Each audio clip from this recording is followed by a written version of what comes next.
I have this habit of reading fiction novels. I'd like to share the story of one such novel which I read recently. The protagonist is a girl who has a lot of regrets in her life, and she gets a chance to live each of that regret.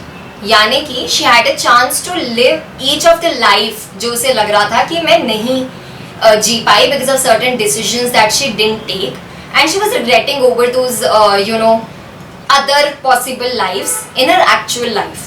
So what happens in the novel is she dies. She gets a chance to live each of that life जो उसके regret में थी, and then what happens next I'll tell you in a while. Now regret is a very valid concept. हमें हर किसी को किसी ना किसी बात पे कभी ना कभी regret होता ही है, चाहे वो बहुत छोटा सा डिसीजन हो कि मैंने ये कपड़ा क्यों नहीं खरीदा, या कोई बहुत बड़ा चीज़ हो कि मैंने ये करियर चॉइस क्यों नहीं लिया. लाइफ में regret is very common.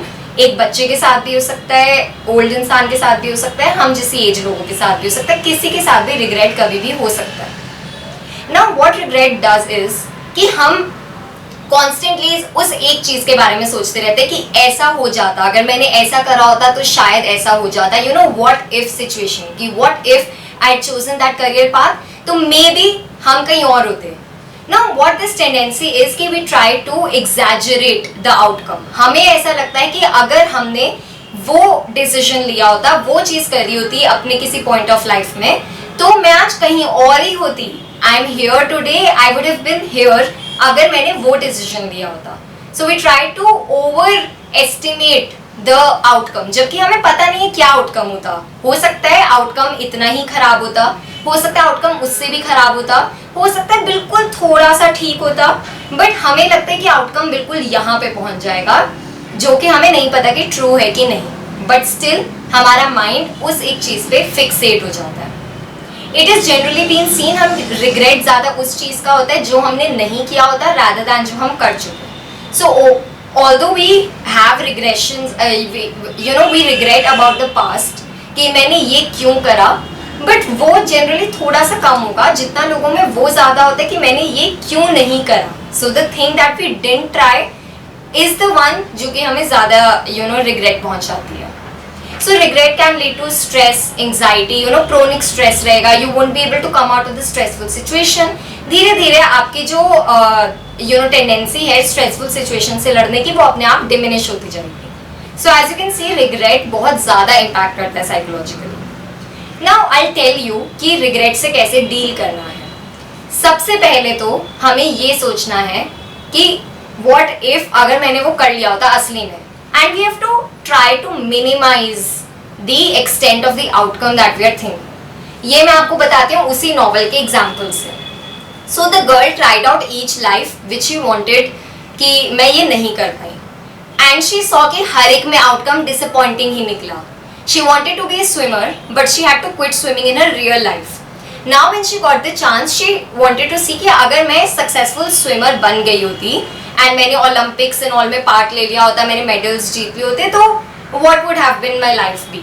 Obviously उसे लगता था कि उसकी life बहुत अच्छी होती. It was her dad wish that she became a swimmer, और वो मतलब उसे लग रहा था कि उसकी काफ़ी life ऐसे top पर होती, जो कि अभी बिल्कुल ऐसे नीचे है. When she lived that life, she realized कि उसमें भी डिसअपॉइंटमेंट्स हैं. She is not happy because that is what her dad wanted ultimately, and वो मतलब वो एक ही मोनोटोनस काम करती जा रही है, that is swimming. There is no variety in her life, there is nothing else. She is just winning medals, she is become a national celebrity, but her own life जो उसको खुद को चाहिए थी वो तो है ही नहीं उस लाइफ में कहीं. So she came back disappointment कि no, this is not the life that I now want. Now she tried out another life in which she wanted a relationship to be successful. जो उसने एक relationship start करा था, she had to end that, but she wanted to see कि अगर मैंने इस person के साथ continue करा होता, शादी करी होती, तो what would have been my what would my life have been like.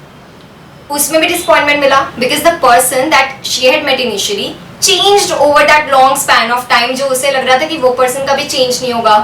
So there was this usual misery of marriage and जो भी problems आती हैं, hurdles, struggles and everything, and she realized कि इस life में भी disappointment है. इसी तरह she tries multiple lives and हर एक में उसे कुछ ना कुछ disappointment factor दिख जाता है, जो उसकी करंट लाइफ में भी है और जो बाकी लाइफ में भी है. So this novel is important to read because आपको पता चलता है कि आप जो आउटकम्स इतने ज़्यादा मैक्सिमाइज कर रहे थे कि अगर मैंने ये डिसीजन लिया होता तो मैं यहाँ पहुँच चुकी होती, मैं वहाँ पहुँच चुकी होती. हो सकता है ऐसा कुछ ना होता, क्योंकि हम जो भी लाइफ जीते हैं, disappointments are an intrinsic part. हम कुछ भी करें हमें डिसअपॉइंटमेंट फील होता है कई बार. ऑब्वियसली डिसअपॉइंटमेंट नॉट सच कि हमारी पूरी लाइफ ही डिसअपॉइंटमेंट लगने लग जाए, but there are certain moments जिसमें हमें लगता है कि ये ठीक नहीं हुआ, ये ठीक नहीं हुआ, और ये हर लाइफ में होगा because life is a ups and downs thing, right. तो कभी हम अप्स जाएंगे तो कभी डाउन भी आएगा, हम चाहे कहीं पर भी पहुंच जाए. So one thing is this that you have to keep in mind. Another thing that you can keep in mind is कि instead of focusing on that regret, try to live out the present moment and try to do actions जो आप बाद में regret ना करें कि मैंने क्यों नहीं करा. सो पास्ट में आपको पता है आपने कोई एक्शन नहीं करा, now you are regretting that action. अभी आपके सामने भी कुछ मल्टीपल चॉइसेस हैं which you are again not making कि आगे क्या होगा, बट आपको अब तो पता है ना कि आप आगे रिग्रेट ही करेंगे कि आपने वो क्यों नहीं करा. So it's better to live out the present moment, it's better to try that thing out जो आप करना चाहते हैं, बिकॉज उससे जो आगे होने वाला रिग्रेट है वो एटलीस्ट खत्म हो जाएगा, और पास्ट का रिग्रेट भी आपको पता चल जाएगा कि आउटकम कैसा हो सकता है. द थर्ड थिंग इज कि अब जो हो गया सो हो गया. ये तो बहुत ही कॉमन सी चीज़ है, जो हो गया वो हो गया. आगे फ्यूचर पे प्रेजेंट पे फोकस करिए एंड ट्राई टू सी कि आप अब आगे कैसे बेहतर बना सकते हैं, आप अपने रिग्रेट्स को कैसे कम कर सकते हैं कि वो आगे फ्यूचर में जाके बिल्डअप ना हो. So this is where the psychology of regret plays out. If you don't want to suffer because of certain thing that you didn't do, because of certain outcome you think कि ये हो सकता था, नहीं हुआ, it's okay. Your life is beautiful as the way it is. Try to live this life which you've got.